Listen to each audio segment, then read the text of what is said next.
All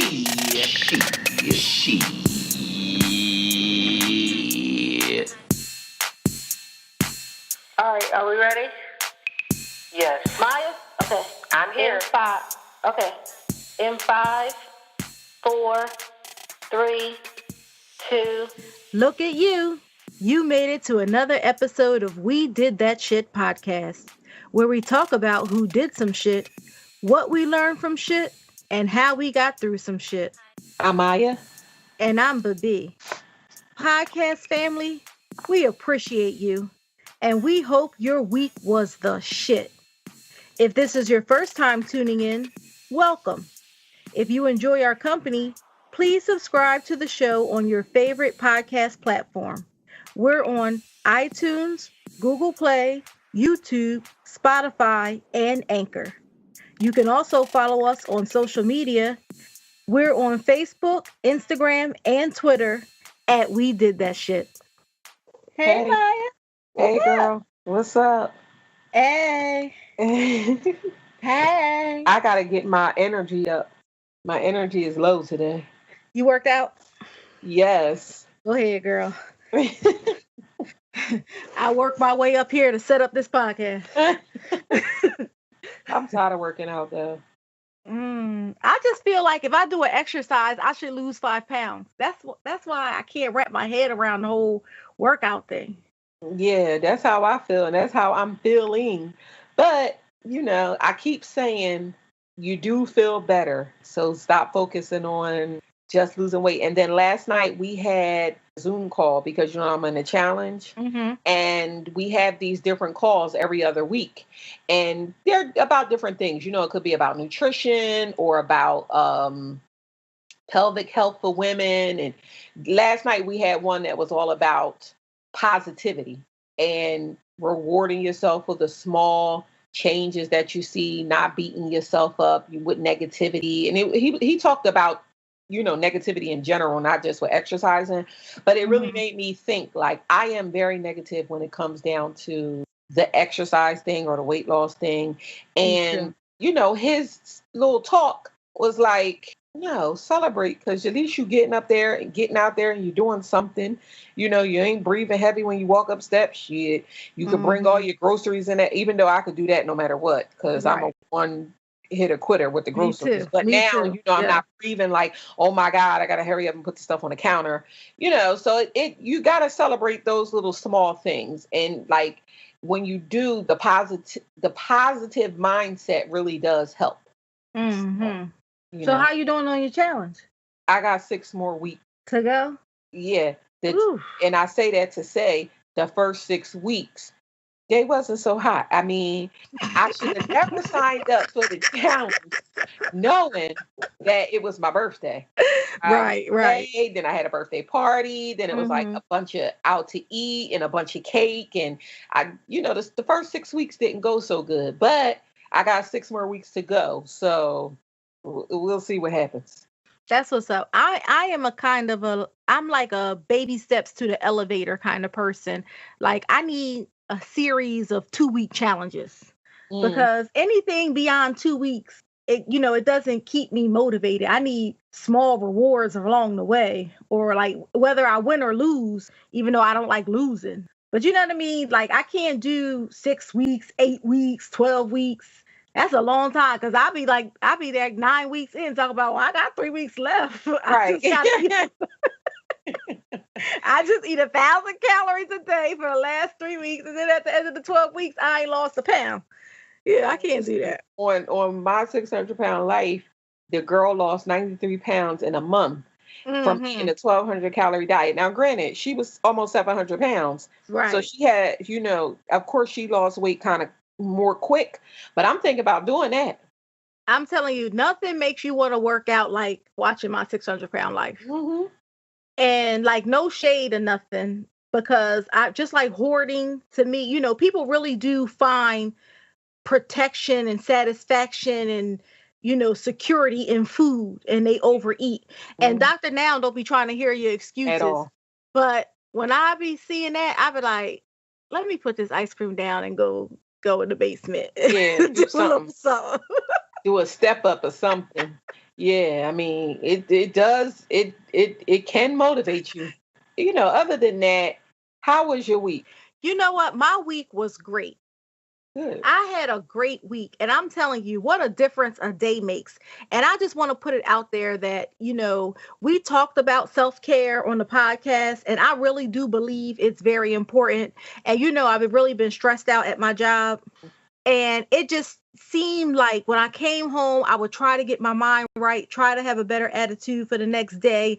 And it just didn't seem like it was working or working well enough for me. Mm, And then I was at work Tuesday and I was about to leave. And I was like, you know what? Mm-mm. And I just emailed my boss, was like, I won't be back until Friday. And the only reason why I'm going in Friday is because one of my team members is on vacation and she won't be there, so I want to make sure I'm there. But so I took the days for myself, and I am so glad I did. I feel so much better. good for You know, you. I prayed, and to me, praying is talking to God, and I meditated, and to me, meditation is hearing from God. And it really worked. And I said, Lord, if nothing is going to change, I need you to change me. I'm really not trying to end up an ass egg. I'm really not. I don't want the loaf. Right. I don't want And the the loaf loaf. is real. Exactly. And I was like, and I'm telling you, I feel so much better. So tomorrow is Friday, but I feel like I'm strong enough to go in there like, hey, Right. and just get to the work. So that, and we had another snowstorm, kind of, sort of. And I am so over the rainbow because my son got out there and shoveled that snow. I didn't even ask him or nothing. And I Okay, mean, not dear. only did he clear the steps and the sidewalk, but he made a nice sized path out to the street, so I don't even have to walk through the snow to get to the car. Mm-hmm. He knows what it Tell you, takes to be a man. man, I'm telling you, my first thought was like, okay, Lord, I'm never getting a man, huh? Because now my son, he takes out the trash, he cooks for himself, he's shoveling the snow, and I mean, just like all the things that I can. As soon as he start driving, well, I don't have to pump gas, so I'm good in that area. Damn, that Mhm. just made me think. I guess if I ain't gonna have no man, I guess I better give me a baby, huh? Hey, somebody grab that remote. Like, hey, come hand me that remote. Right. And that's definitely what the kids are for. That is Mm. terrible. But my week was great. You all right? Yeah, my week was good. I told you what the hell I did. No, You know, well, I, don't be but mad because you working out. I right, need you. angry as hell. I told you what the hell I did. No, but that's really all I did for the week. I just relaxed most of the week. I'm reading the book still, trying to get that done, Oh, and yeah, we speaking of had which, I'm not this. available the first Friday in March. Thanks, though. Oh, okay. Yeah. Um, yeah, I'll make a note of that. Yeah, sorry, I'm Uh, gonna. oh, okay. But no, my week was pretty good, and not much to report. Like you said, we had the snowstorm. I took the snow day to kind of like chill out. Took the weekend to chill out because the weekend before was so busy, and that was pretty much it. So that's all I had going on. This is the last Black History Oh, highlight. Black History Month is officially coming to an end soon, and we hope that you have enjoyed our Black History highlights. We hope that you have listened and did your own research on the people who we have presented. And also, don't forget that we post on our Facebook and our Instagram page every day for the month of February a black superhero, I call them. So we both post a Black History fact every day for the month of February. So go and check that out. This is my last fact, y'all. Today, I'm bringing to you Connie Morgan. Connie Morgan was one of the three women to play baseball for the Negro League. She has enjoyed less fanfare than her famed colleagues Tony Stone and Mamie Johnson. Although Morgan's time in the league was brief, she made her mark by simply willing herself to play on a professional scale. Constance Enola Morgan was born October 17th, 1935, in Philadelphia, Pennsylvania. She discovered a love for baseball while in high school and played for a local women's team as a catcher. One day, Morgan came across an article that mentioned Stone, the first woman to play in the leagues, and Johnson, both of whom played for the Indianapolis Clowns. Morgan wrote a note to the team's manager, Sid Pollock, who signed her after a tryout in 1954 to a 2-year contract. Morgan put business school on hold while batting an impressive 300 in nearly 4 dozen games for the squad. She returned to the William Penn Business School and went on to become a typist before joining the AFL-CIO, retiring in 1974. Just days before her 58th birthday, on October 14th, 1996, Morgan passed away. She was inducted into the Philadelphia Sports Hall of Fame in 1995. And that is Constance Enola Morgan, better known as Connie Morgan. Oh, that is so she played in the Negro Leagues? Yes. So we had women in the Negro Leagues? You know the movie A League of Their Own? Yes.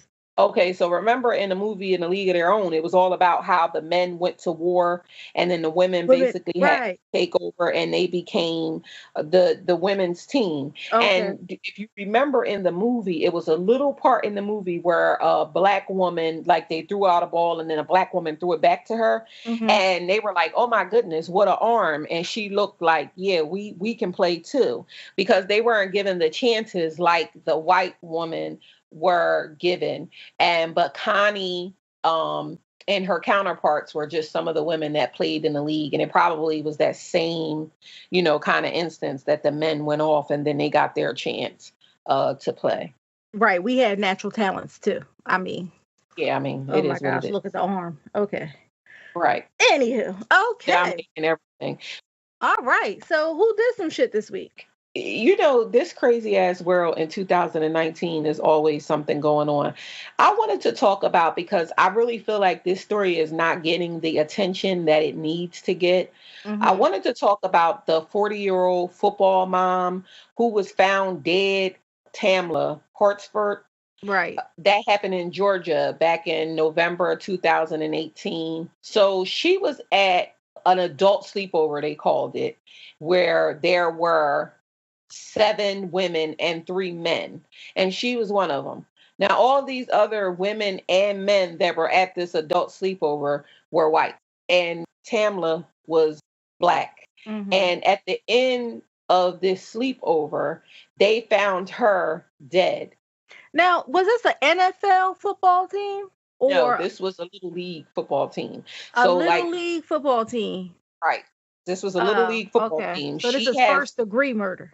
Yes, Okay. exactly. She has 5 children Mm. and a husband that she leaves behind. And so initially they said that she fell off of a balcony November 4th. And When hit she- what on the way down with all them bruises? Right, because they found her when they found her, she had blunt force marks all over her body. Mm-hmm.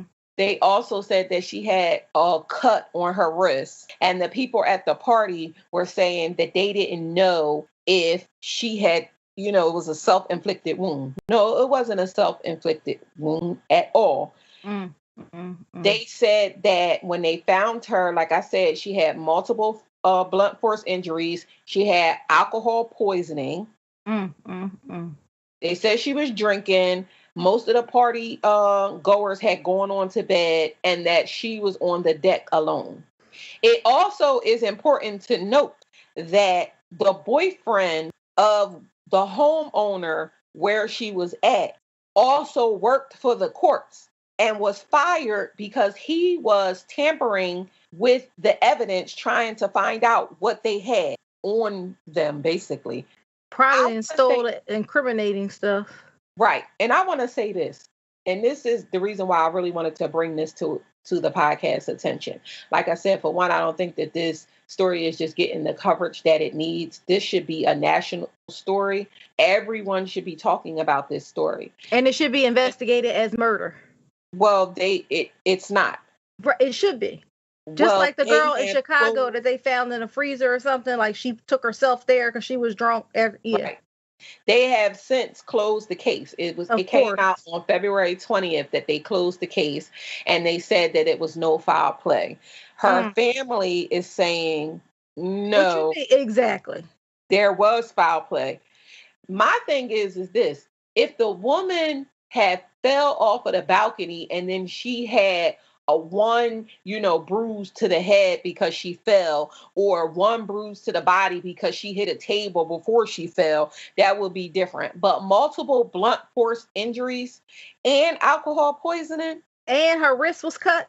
it's That's defensive. it is foul play. Stop putting yourself in white spaces where you are the I only agree. black person. I And I'm agree. not saying that something like this couldn't happen if it was a all black party. I'm not saying that at all. However, this wasn't an all black party. She was the only black football mom that was there. I'm not saying that you need to segregate yourself from other people. I'm not saying Hmm. that at all. But what I am saying is we have to stop being in spaces where we are the only ones, because things like this happen and then people don't believe you, and they believe the people who were at the Hmm. party. Just like the little child in, I want to say it was Alabama, but don't quote me on that, who was found rolled up in a rug in his high school gym, and they said that he killed himself. And He rolled himself up in a rug. Exactly. Just like the young rapper who just got shot while he was asleep in his car in California. Right. He was asleep in his car, Well, the sleep. cop shot And him. the cops, right. And the Yeah. cops are saying that he, Pulled a weapon or something. or that basically like he did it to himself, for lack of a better words. It's like when we are the only ones in these type of environments, we are not believed. And even if we weren't the only ones, we ain't half as believed. But when you know you're the only one and then you not there anymore because you're dead and you have nobody else around you to corroborate what happened, this is the things that's going on. This girl's 40 years old, lost her life, leaves behind 5 kids and a husband, and lost her life for what? A First of all, football I'm mom. just going to say Why? this. I I'm have. sorry to cut you off, but I need to just say this. Why were you at an adult damn sleepover? That. And then this is not to say That's it's what I her was fault, about to but say. why are you at an adult sleepover? Why, if you were at an adult sleepover, aren't you at a sleepover with your real friends? Unless she thought that these were her real friends. And then the most important thing about this adult sleepover is, why were there men there? And Mm. you have a husband. For you to have a husband and then you're at an adult sleepover Mm. where other men were going to be there, your husband should have been there. Or when you found out that it was going to be other men, you should remove yourself from a situation like that. Because why are men in that situation? It's a football mom sleepover. Are you moms? Right. And I agree with that 100%. I think some people are like, oh, well, why can't you do that? Oh, you have parent associations. Oh, you have this, you have that.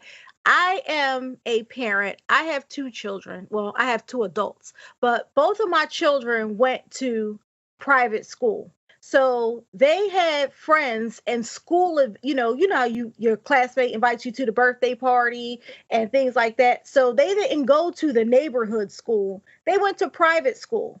So when there were parties, it's like, oh, mom, Katie's having a party this weekend. Okay, great. Where does Katie live? Columbus. Oh, great. Yeah, we gotta go all the way hell to Columbus. You know what I mean? But I would either stay at the party until it was over, stay very close to the party until it was over. I'm not if my first of all, my kids aren't staying anywhere, and neither am I. If I had 5 children and a husband and I needed a night to get away, it surely would it be a whole bunch of my kids' teammates Yeah. moms. They're not my friends, it's my kids teammates moms. And also I agree 100%. I'm not sleeping anywhere in no event where person of color. Black women continue to be overlooked in situations in life. You could go to the hospital, lose your baby. We overlook like, oh no, it Right. wasn't no medical problems. You go to a sleepover and then you lose your life, where it's clear evidence that you were murdered. Clear evidence. A damn blind person can see it. And this happened in Georgia. We have these conversations a lot where people are like, oh, Atlanta, Atlanta, Atlanta. Atlanta, a small part of Atlanta, the metro area, might be filled with Black people. Georgia is still Georgia, and this didn't happen in the metro area. This happened in one of those counties where up until 1987, it was one of the most favorable places where white supremacists met. What is it? Right. Forsyth County? That's where it happened. When Oprah had her show, she went there. She went there. I remember that. She took a trip to Cummings, is where it happened. Cummings, Georgia. And she talked to residents about, their disdain. And they didn't want Black people there. Right. They were like, we're all white. This is how we want to be. This is how we want to stay. Right. Up until 1987. And Oprah's interview was after 1987. It's not that many years ago that now you turn around and you are the only Black person at a sleepover with 7 other women and 3 other men. It's a shame because, I don't know what her family is going to do because, like I said, they ruled the death an accident and they closed the case. So I don't know, her family is going to have to fight very hard and obtain some kind of attorneys where they can reopen this case and get the justice that they deserve, because absolutely no family should have to suffer a loss like this, but then suffer it at the hands of other people knowingly, and then they be able to get away with it. And then you got to live in the same neighborhood where you're going to see these people all the damn time, knowing that they murdered your wife. Right. You know what I'm saying? And your mother. And then you got your kids on the playground still with them and all of that. It's just a sad situation. And I hope that the media, Black Twitter, now that it's out there, doesn't let up on this story, and that we don't let stories like what we're about to talk about, your boy. He's my boy. I'm just saying. Okay. Well, I mean, when something happened, you be like, cause your boy, or when it's parents, you be like, cause your kids, so your boy, Jesse Smollett. We got to talk about it. Well, this is what I'm going to say about this whole thing. It is okay for people to want to come to his defense when we thought he was violated. It is okay for us to have wanted to stand with Jussie Smollett when we thought he was violated. And people say, see, that's why I don't judge until I get all the facts. The fact of the matter is, just like in the previous case that we spoke about, sometimes you don't get all the facts. Mm-hmm. You don't get all the facts. And your reaction, your opinion is just that. And it's okay. I've heard people put on social media that he ruined Black History Month. I don't agree that he ruined Black History Month. At all. He ruined his career, but he didn't ruin Black History Month. The whole thing with the Jussie Smollett case now with me is, how did you think that was a good idea to get more money? Right. What was your train of thought? What? I don't understand why he did it, period. I totally agree with you that it was fine for us to come to the defense of Jussie Smollett. What he said happened is on trend with what these Trump supporters have been doing. Right. You made a comment before in the show that, Trump is out here leading the charge against hate speech. And he is. And he's been. And so for him to say that this happened with MAGA and all that, it's believable. So of course we came to his defense, because any other time when things are happening, people are getting murdered or people are getting jumped or at your rallies and all that other kind of stuff, they don't say nothing. But now with the one time this has happened where this boy allegedly, because it's still alleged, had made up this whole elaborate story. The one time that is not true that a Trump supporter has done this, allegedly, then now it's like, oh, they got so much to say. No, again, it's on trend. 1, 2, Jussie Smollett is stupid. not because of what he did, but because he had a trump card in his pocket that he didn't use. Not too long ago, it was a fight and a push to get women equal pay in Hollywood as far as entertainment was concerned. The women were coming out and saying they weren't getting paid the same amount as their male counterparts, and they were doing the same job, and so it was this big push to say, hey, pay women equally, right? Right. So the trump card that Jussie Smollett could have used was, hey, I'm LGBTQ, and I feel like it's a discrimination against me that you're not paying me what I'm worth. That was his trump card. I mean, that was what you could have used to get your ass some money. You could have put that out there, got 10 of your celebrity friends to be on your side, make Instagram posts, it would have blew up, boom, you would have got more money. Right. Now, what you did was act like, allegedly, it's all alleged, what you did was act like the people who you said did this, because they act like spoiled, entitled brats. And so you coming up with this whole story so that you could get more money is doing the same thing, acting like a spoiled, entitled brat. And it's like stupid.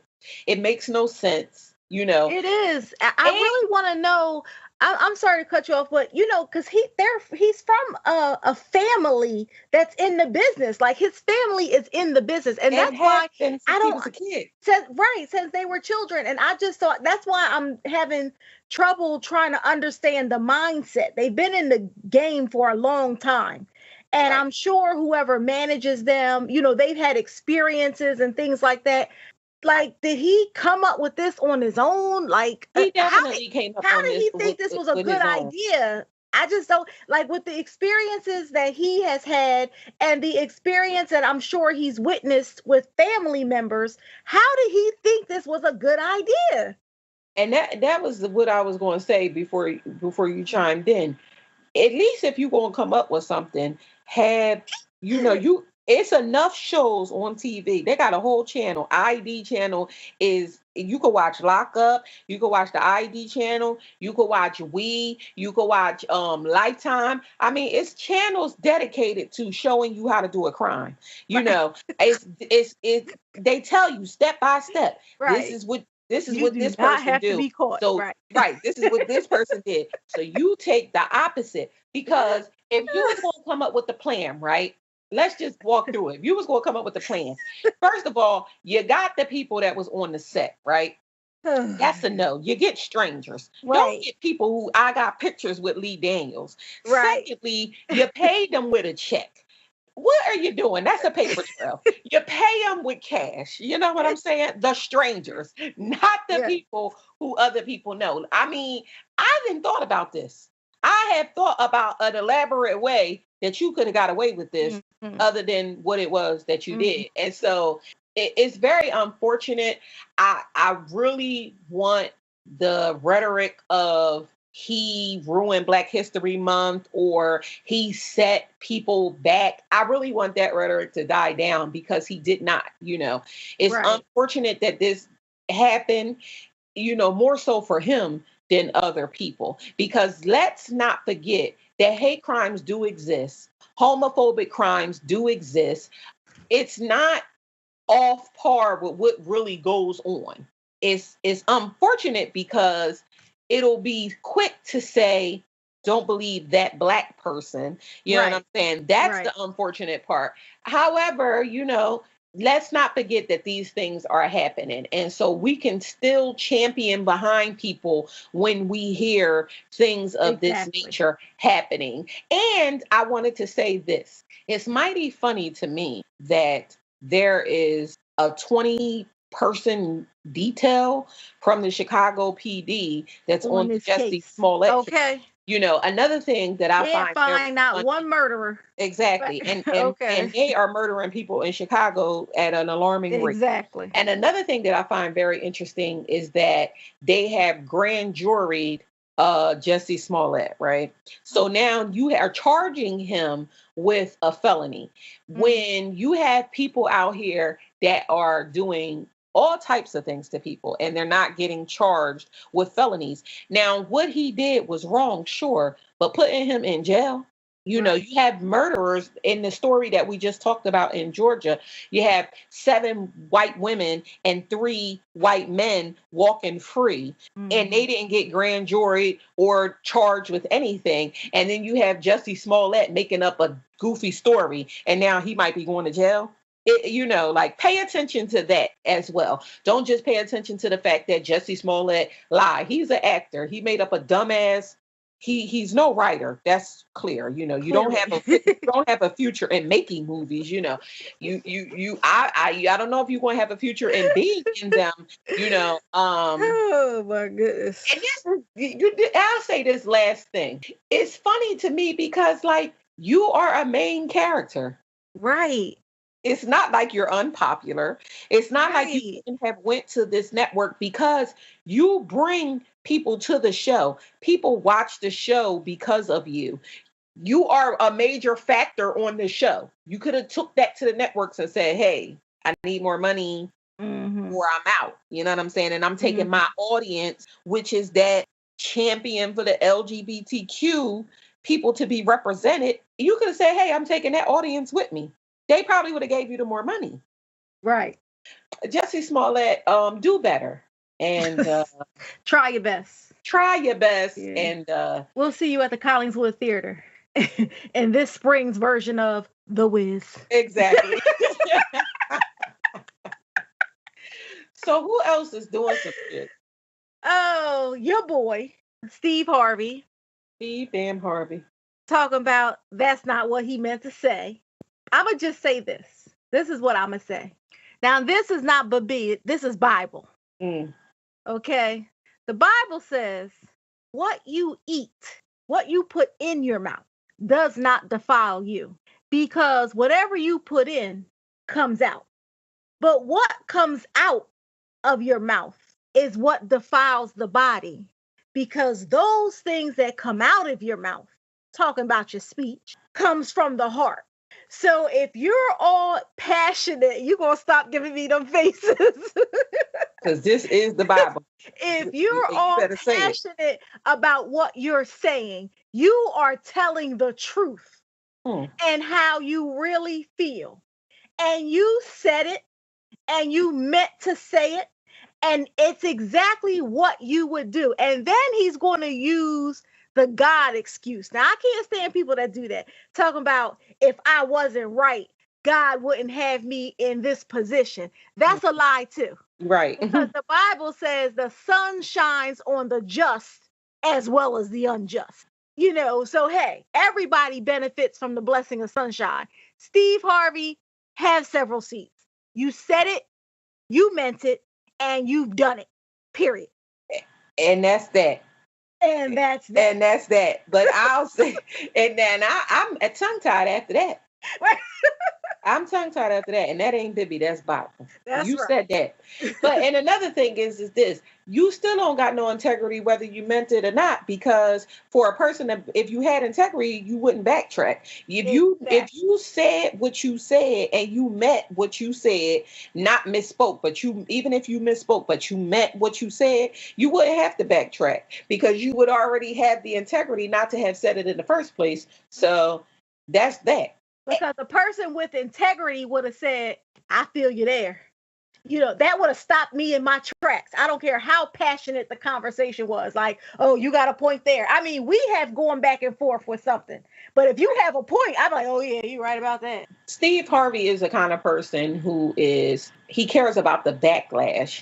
He doesn't care about what he said. Steve Harvey is very arrogant. He has gone on record stating that he was arrogant. And so his arrogant ass is just so upset that he was caught up, and that people are giving him a hard time about it. And it's funny because when the thing happened with Trump, he was basically saying, y'all kiss my ass. I did what I did, and it is what it is. But now all of a sudden, came. Exactly. But now, and then when the backlash came with that, he was so he was so upset. He can't believe that people, all the stuff that he had done for the community, and Right. that people turned their back on him. I And what don't did you care. do? I mean, I love the hoodies. I ain't gonna lie. The hoodies was the bomb. I love But the hoodies what too, did you but at do? the end, and I was going to say, at the end of the day, I'm starting to think that the hoodies was the brainchild of his partner, because when you split with the damn partner, you You started doing stopped the sand hoodies. and stove, and you Exactly. stopped doing the hoodies. You Hmm. understand what I'm saying? If Right. the hoodies was as important to you as it should have been, you would have continued on with the hoodies. And I Right. won't take away from that. He did honor people in the community. He has given Black people jobs. I Mhm. won't take away from that. But I don't want to be associated with no person, let alone no man, that doesn't have integrity and that would do anything for some money. So you Right. didn't misspeak. You spoke exactly what you felt at the time and going to continue to feel, because you're not going to do anything that's going to show us that you would not do something for money. And that's the thing. Your actions speak louder than your words. So no matter what you said, everything that you're going to do going forward, you're going to make sure that you get that money. Right. And he said it before. He says it a lot of times. They called him about Dancing with the Stars. They said, "Oh, you're not going to do it, Steve." He was like, "Not enough money for me." And, they call, a lot of celebrity things that people go on and do. And he be like, "You're not going to do it. Ain't enough money for me." He says it all the time. He meant what he said. He Right. meant exactly what he said. Steve Harvey is another one. Do better. So what else? Who else did some shit? I didn't know our week was so lively. So in New York City, legal. I mean, it's the law now. They Mhm. have new guidelines that give legal recourse to any individual who has been harassed, punished, or fired because of the style of their hair. Nice. Go Bravo, New York. Bravo, New York City. So, and I'm reading from just some excerpts from the New York Times article. It says, under the new guidelines to be released this week by the New York City Commission on Human Rights, the targeting of people based on their hair or hairstyle at work, school, or in public spaces will now be considered racial discrimination. The change in law applies to anyone in New York City, but is aimed at remedying the desperate treatment of Black people.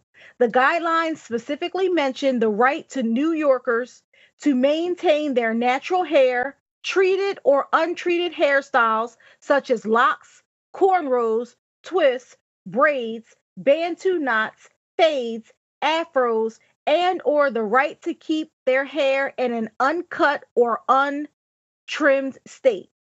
In practice, the guidelines gives legal recourse to individuals who have been harassed, threatened, punished, demoted, or fired because of the texture or style of their hair.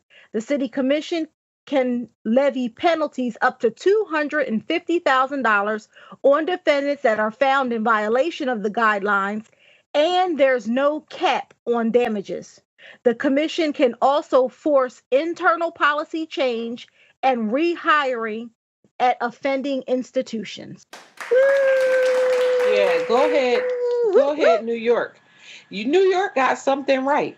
Good for them. Hey, This is something that needs to go into effect across the country, because people should not be punished. And that's what it is when you are qualified for something and you don't get it based off of something as silly as mhm, hair.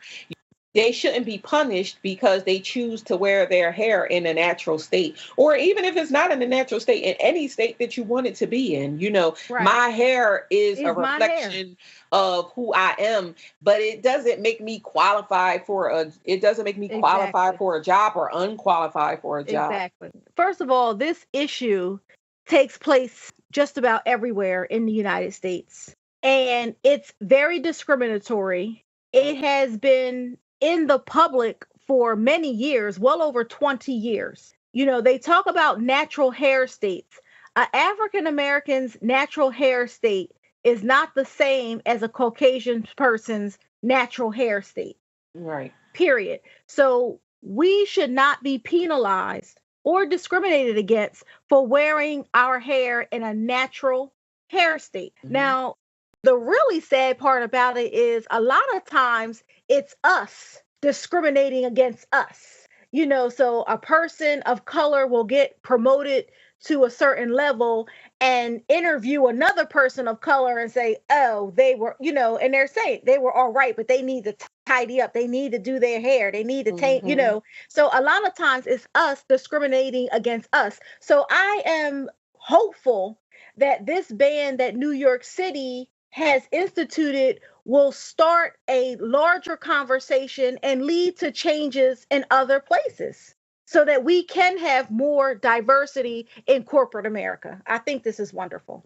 I think it is too. And I definitely love it because we need to stop trying to fit into what they deem as correct and fit into what we know is correct, Hmm.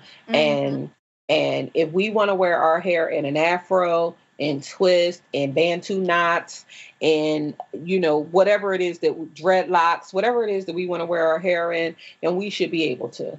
I 100%. agree. I agree. So our last who did some shit, and it's going to be very, very quick because it leads us right into our topic. So Karl Lagerfeld has died. Rest in peace, Karl Lagerfeld. If you don't know who he is an iconic designer. Got his start like winning some kind of contest. Worked in the house of Chanel for years and years, and he died. And Karl Lagerfeld left his estate is valued at $200 million. He left the entire estate and the $200 million value to his cat.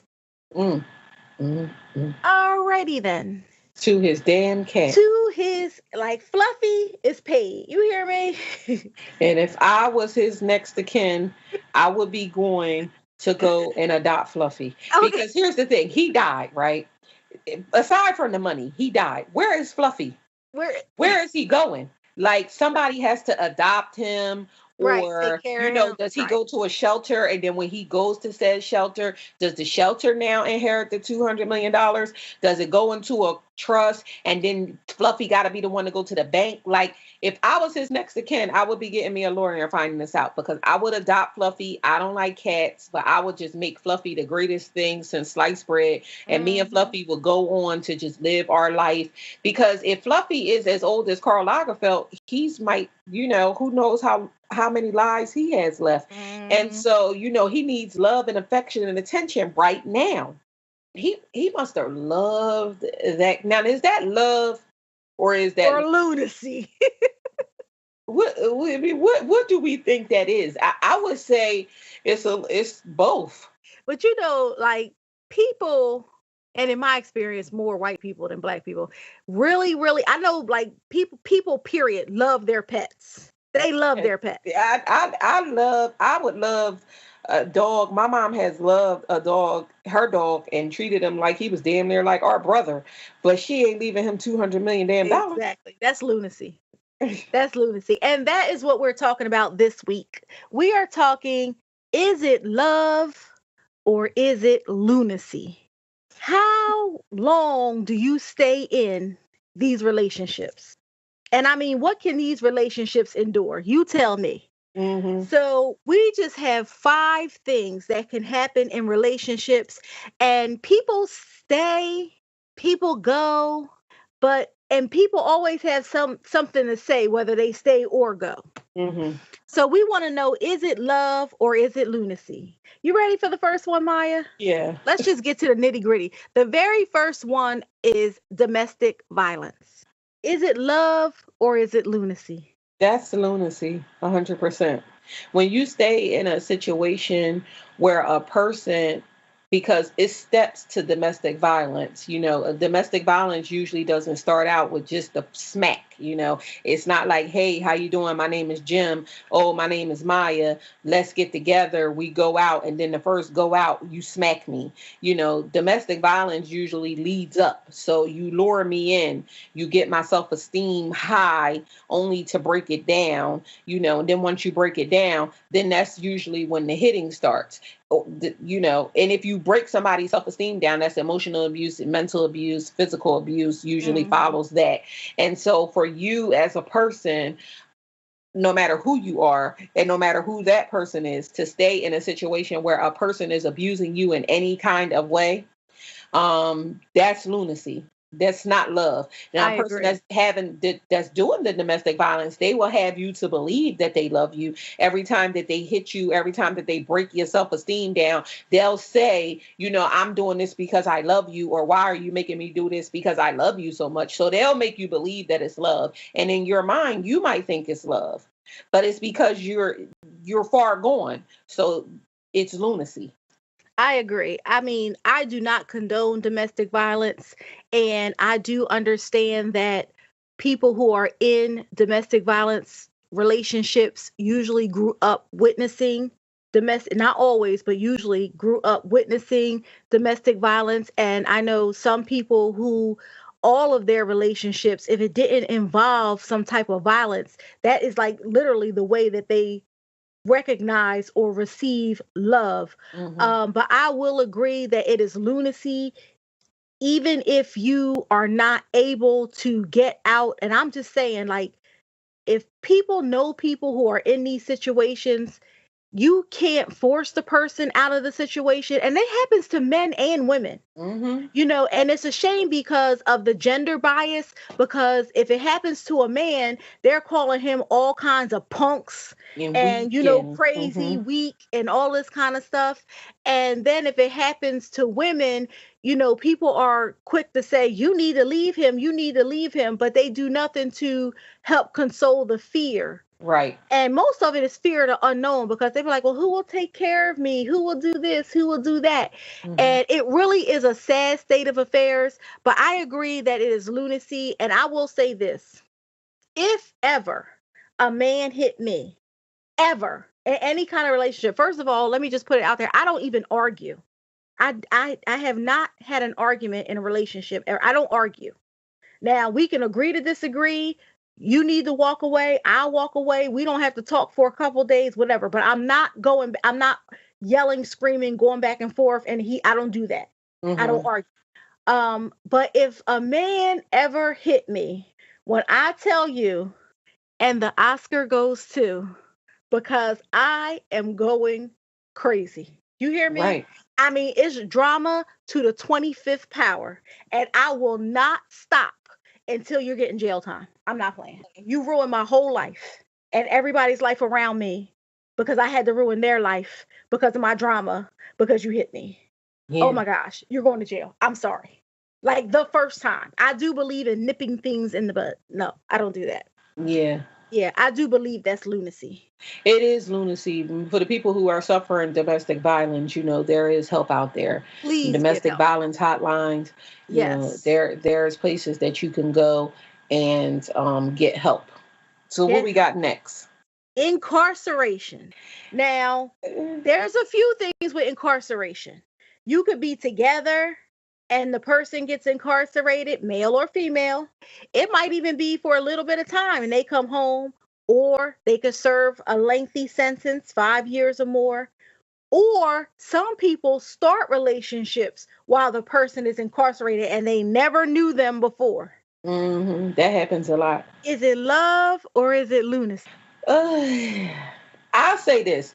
Okay, if you are with somebody and you're in a relationship with somebody and then they go to prison or they go to jail, they go to the county jail or they go to prison and you stay with them, I don't think that's lunacy, Right. I because agree. I feel like, all right, we have established a relationship. And I'm not talking about a relationship like I met you 5 minutes ago and then you go up the block and then you get caught and then you go to jail. I don't mean like that. I mean like a substantial relationship, like we in it, Hmm. and then something happens and then you go to jail. And it might be like something that you get caught up in. It might be something that I knew was going on, and then it just is your turn to go to jail. It could be a number of things. I don't think that that's lunacy.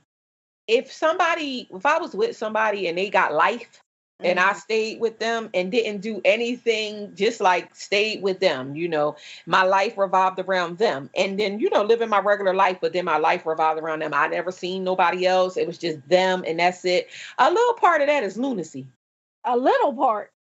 A little part, because it's still love. Like, do you put a time frame on the incarceration? Like, all right, you got 3 years, I'll ride it out with you, or like you got 30 Hmm. years, bye. Right. That's exactly what I'm saying. Well, I mean, and 3 years listen, I could ride out with you if you my man. I could ride out with you 3 years.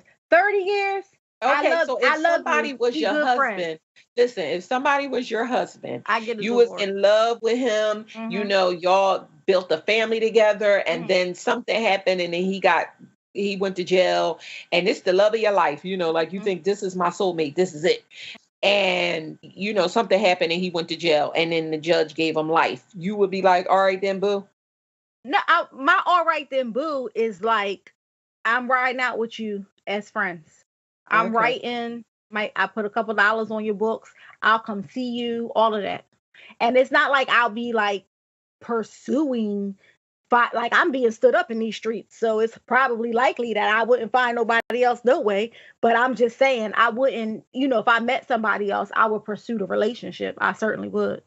So you think that's love or lunacy if you stayed with a person and they got life, and you thought that this was the love of your life, but then I and you think rolled I out with think them, for a then what? person, I think that if you are with a person and something happens and they are incarcerated, male or female, it doesn't matter, because a lot of men will stand by their women because men cheat whether a woman's in jail or not.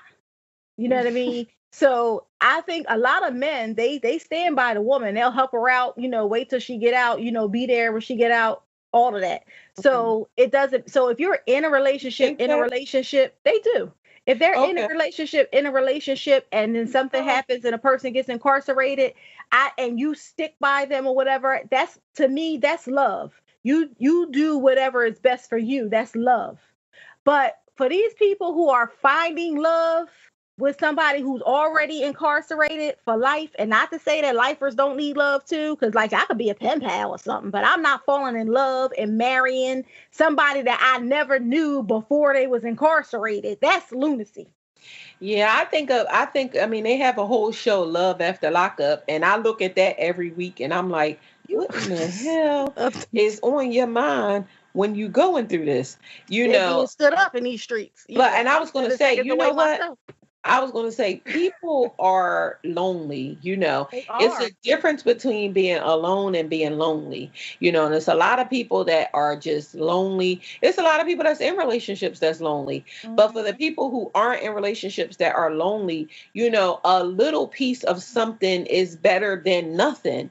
And when they go out and they seek these relationships where people have, double life sentences, they never getting out ever, never, you put a lot on yourself as a person who takes on a person that's in prison.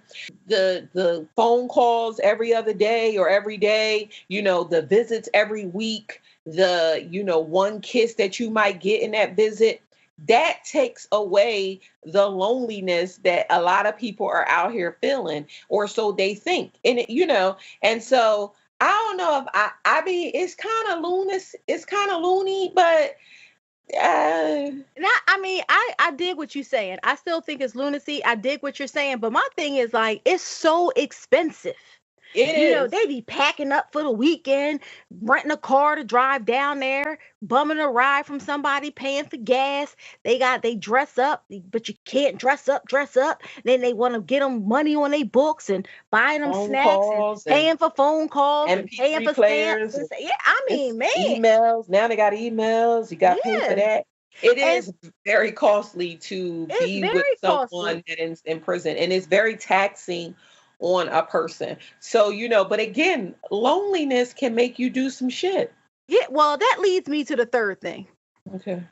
Broke. Wait, like broke, like you sitting in Broke. the house all day because you just not trying to find a job, or you trying to find a job and you not having no luck this week. Like, what are we talking about as No far as luck broke is this concerned? week. Now, I'm going to tell you, I'm going to put it out there. I am guilty of marrying potential. And I learned my lesson, and let me teach it to you. Do not fall in love with, get in love with, commit to, or marry potential. Because people with real Potential, do stuff. Mm-hmm. You know, there's some kind of proof in the pudding with the potential for more. Mm-hmm. You know what I mean? So look, learn from me. Do not commit to, fall in love with, or marry potential. So if That's not producing. that's right. I mean, you know, they have to be producing something. So yeah, I'm talking about they broke. Sit home, they play video games, Mm. hang out, not contributing to the household, looking for a job for 4 years straight. You know, That's vacation means we gonna lunacy. go visit my mama and them. That's lunacy. Now, I think that's lunacy too. I don't have a problem with being the breadwinner. And that goes either way because who wants a bum chick? Because Yeah, that's bummy. I But agree. male or female, that's bummy. You have to do something. You know, babysit a kid. Do something. Cut grass, pump gas, clean windows, take Sell out somebody oranges. else's Do something. groceries, sell, be the rose guy at the club. You could take pictures in front of a club background outside the club. You know, you could draw, you could paint, you can build sidewalks, you could sell books door to door. Encyclopedias could be making a comeback. I mean, it's a number of things that could go on, you know. And so I think that if you stay with someone who is doing nothing, then that's lunacy. If you are with somebody and they have less than what you have, but they're Mhm. still trying, or as you stated, potential with purpose, you know, potential like, you know what? I want to Producing start something an with purpose. after school Right. program, and I got my Right. business plan, and I got this, and I got that, you know, and I got this meeting, and I got that meeting set up. That potential, yes, I'll ride out with you, and I That, love you. and not just business plan. Because if you want to start an after school program, before you get a business plan, find a customer. Snatch up somebody's kid after school. Be like, yo, I'll take care of your kids. You know, I'm trying to get this after school program going. I'll Right. charge you five. No, do something. You have Yeah. to, something that earns money. You have to do something. And for the record, if you are a stay at home parent, we're not talking about you. Right. Because if a parent can stay home with a child, that saves on childcare. Usually the children are more healthy. They don't have to run back and forth to the doctor. You could be teaching them things, getting them ready for school, you know, when they're about to go. So that's not the same thing. You are definitely doing a job if you're staying home with a child. So that's not what we talk about. We talk about straight broke. Yeah. You ain't That's doing nothing. And you that faking part. acting like you trying. Right. That part is lunacy. That's lunacy. But That's the not love. other part is love. All right. The fourth one, secret. Secret in what way? You in a relationship, but don't nobody know. Mm. What kind of relationship? You in a relationship. That's your boo. That's your boo. And nobody knows. That's lunacy. Yup. I mean, it's people that do that. I am, you know me, I am probably the most private person in when it comes down to relationships. I might be out in these streets doing all kinds of stuff that people don't know. I'm not saying that I am, but I could definitely have a whole relationship going on in here that I haven't exposed to somebody, you know. Mm-hmm. It happens, trust Mm-hmm. me.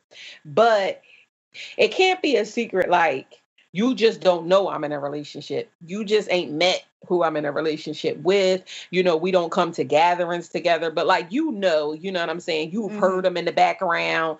You like, who that Mark? And I'm like, yeah. But you know, Mm-hmm. you just haven't been exposed to Mark. That could be love. But if Mm-hmm. I tell you I got a boyfriend, he just don't live around here. Who is he? Nah, you don't know him. Mm-hmm. You know, that's lunacy. That I done made this person up from who knows where. And why am I a secret? Am I a secret or you keep it? Am I keeping you a secret or you keeping me a secret? Because if you keeping me a secret, it's lunacy. It's but if I'm keeping you a secret, it's all right. It's what it is. I love you. I ain't trying to expose you to these streets. Because it does happen to a lot of people. You know, people reflect back, or you know, men have 2, 3, 4 different families. You've never met their parents. They told you that the mom and dad was dead, like all kinds of stuff. It happens. But though it does happen. But my thing is, first of all, I can't be a secret. And if I am a secret, I'm not saying I can't have a secret relationship, something that me and you just doing on a little dip, that's fine. But you best believe it ain't love. You know what I mean? It ain't love. It's on the dip. Hey, right. You know what I mean? Right. And it's like, what you doing calling me? I'm busy. I'll call you back. Right. You know, and you can do the same thing and it's okay because it's not love. You know what I mean? Because I can't be a secret. Like, yeah. So I don't understand women be in relationships with people. They were like, oh, I never met their mom. I never met the, everybody is their cousin. You ain't never met none of them. Yeah, that's lunacy. That's lunacy. You've never met anybody in their family? Not one person? And you in love? You're dating them, not their. Are we in love? Like, are we in love? Like we are dating to get married, or are we just like dating and then I just happen to fall in love with you, or like what? I'm just saying because now I'm speaking of women, because women tend to fall in love. I've been with my man for 4 years. I've never met his mama. We have a 2-year-old. You know what I mean? He over our house every day. If y'all got kids, even if you don't have children, there are women who think or under the impression that they're in a full-fledged relationship with the love of their life, and they never the love of their life. Exactly. The love of their life is in a full marriage with somebody else. But you've been a secret, but you're so, like you said, they be so lonely. Any little scrap that they get is like, oh no, and they just they cling to it. And 9 times out of 10, when you a secret, you're not going out. Like all of your relationship is in the house. Like your relationship is in the four. And chicks be falling in love with that. I mean, they do. But I'm just saying, that's like lunacy. again, I can make you a secret, but you can't make me a secret. Well, if I'm a secret, we could be a secret, but if we're a secret, you best believe I'm not in love with you. Right. And I'm never falling in love with you. So here's the last one. This is the grandiose. Cheating. Is that love or lunacy? Is that love? And people say, oh, couples get over infidelity.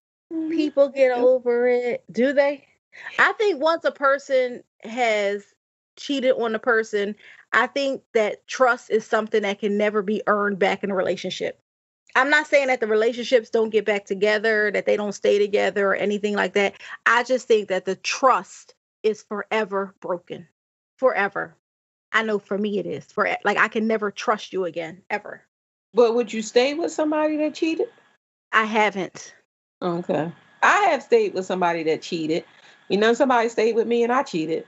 Did they know about your cheating? No, they know after it happened. Like, right, so that doesn't count because they didn't know. But the point is that I've stayed with somebody who cheated. I wouldn't say that I never trusted that person again. I mean, I'm the kind of person who I feel like if I'm going to get over it, I got to get over it. Now, it's always in the back of my mind. I might not bring it up. You never really forget. Hence, the trust is always broken. Right. I mean, you never forget, but you never forget when you went into the bathroom and he left the toilet seat up and you fell in. You never forget that either.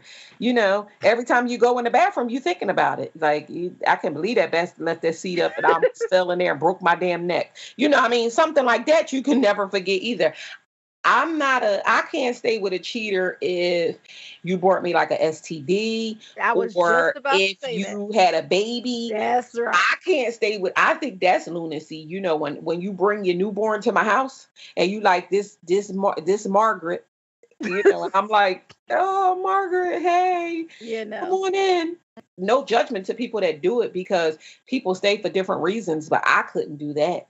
Yeah, I think that's lunacy. And again, I'm not judging anybody and the decisions that they make for themselves. I just think that some people, men and women, I think that we have distorted views on what love is. And like, oh, if you true to me, you'll accept anything from me. And I just don't come from that school of thought. I don't come from that school of thought. And I especially if you bring me some extras, like a STD or a baby, yeah, like you can forget it. Yeah, because that's You just can like forget it. it really it's bad enough that you didn't have any kind of thought process when you went out and you cheated, like you ain't think of me, but I wasn't in that, you know what I'm saying? Because if you did, then you wouldn't have. And even for me, when I cheated on somebody, I didn't think about that person. I just did what I wanted to do. You know what I'm saying? But the baby part of it and the STD part of it, and again, it doesn't take away No from the actual protection. cheating. It Mm-mm. just makes it be like you really was just out here just doing it up. Right. You didn't Raw think dog and you all ain't of even that. think nothing of me. Like Exactly. you ain't even Or say yourself. right. Or yourself. Right. And to me, when you have unprotected sex or when you have a baby involved, and we know that you can have sex once and then the baby happens, Mhm. but when you have a baby involved, in my mind, I'm thinking you had a full-fledged relationship. And I Okay. can't get over a full-fledged relationship. That's lunacy to me. If I find out that you did a one-hit a quitter, I can get over that a little bit faster. For me, I could get over a little bit faster than the full fledged. We was in a relationship and I'm laid up. I think that's lunacy. Well, if a baby Anybody, comes, there it's going to be a relationship moving forward because it's going to be a baby. you ain't in a relationship no more, Exactly. right? Because it's a baby. So yeah, that's to me that's lunacy. I can't, you know. It is. I mean, and you know what? In reality, all of these instances, we can find a love and a lunacy part in probably all of it. Not the domestic violence. I can't find a Right. love, or I can't Get find some love help, in that please. at all.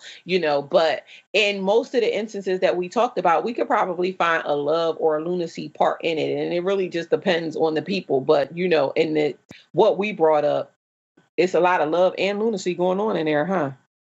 It's more lunacy than love to me because like I'm a very loving person, but one thing about me is, well, I used to be much more loving, but the me today, I don't like proactively love like I used to. I love you back.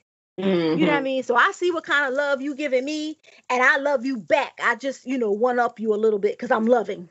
You know what I mean? Just one up you a little bit, but I don't be going all out. I'm more in a love you back Hmm. kind of realm now because yeah, it's too much. It is too much, and I Too never want to much. get into the love realm where I'm loony, where I Exactly. experience the lunacy over the love. You know Over what I'm somebody, saying? right? So Exactly. I keep that away from Keep it me. together. Keep, That's right. keep that away from me. Love me regular. Don't love me to the point where you got me calling into radio stations talking Right. about I'm following his wife around. I don't care if he with somebody. He my Right. man. Don't Right. get me into that He part got of the five lunacy. kids. He got four kids in between our five kids, but I'm ready to accept him and all them kids. That's What? the lunacy part that you can keep on away from me. You keep that Right. away from me. Exactly. So, in closing, we just want to say keep that lunacy away from you too, and make sure that you experience true love. With that, we're going to go ahead and get on out of here for the week. We hope that you enjoyed this week's episode. Remember that an all new episode drops each and every Monday. Remember that you can follow the podcast on all social media sites. We're on Facebook, Instagram, and Twitter at We Did That Shit. Follow me on my personal Twitter. It's my13. That's MYMY13. And I'm at Bibbi Amina. That's BIBBIAMINA. Remember that you can catch the podcast anywhere where you can listen to your free podcast. We are on iTunes, Google Play, Anchor, Spotify, and YouTube. We'll be here same time next week. Remember, be great this week. Do that shit. I love you, Maya. Love you too.